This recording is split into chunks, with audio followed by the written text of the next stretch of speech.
Hi, my name's Binyamin Friedman. I'd like to welcome you to Yeshiva U2. I'm going to quote for you a prophecy from Jeremiah.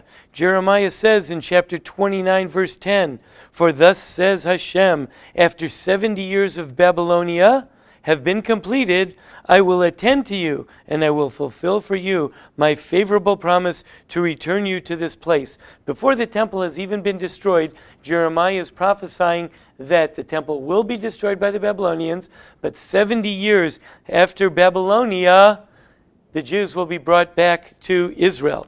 Later on, we find in the book of Daniel that Daniel quotes this very same prophecy.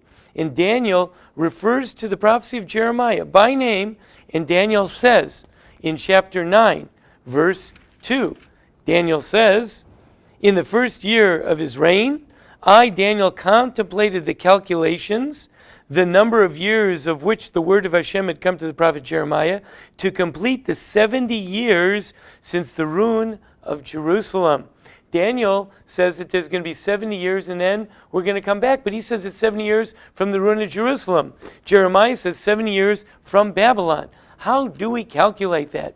The Babylonians destroyed the temple.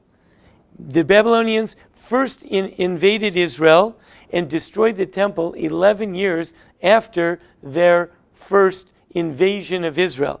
If you think about it from the beginning of the Babylonian Empire, it's very interesting that when Cyrus defeated the Babylonians and allowed the Jews to return to Israel, it was 70 years since the Babylonian Empire had been established. And Cyrus, in fulfillment of the prophecy, 70 years allowed the Jews to go back to Israel. However, within a year, he canceled it.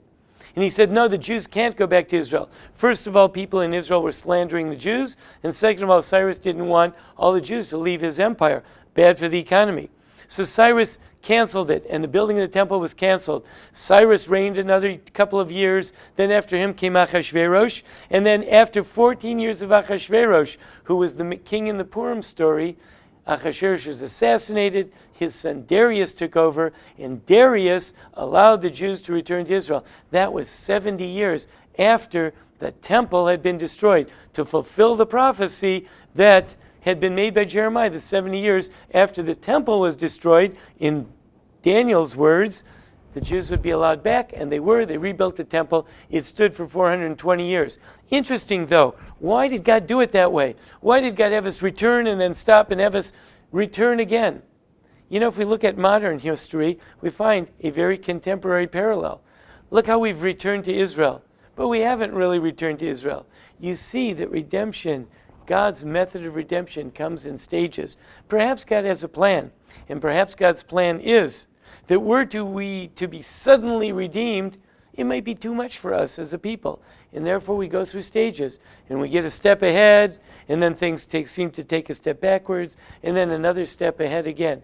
And perhaps we are living in a time where the redemption is slowly unfolding, and perhaps God is doing that for us because it's the healthiest way and the easiest way to ease us from exile to return to redemption in a very slow way, where we can learn to start to become our own and our own people and return to God in a slow way, so that when the time of the full redemption comes, we'll be able to take it. That's why we have Jeremiah prophesying 70 years from Babylon, and then 70 years in Daniel's version from the temple, and both of them actually came true. 70 years after those two events, the Jews were allowed to return to Israel. Interesting things to think about with the holiday of Purim, which came up right in the middle of those two events.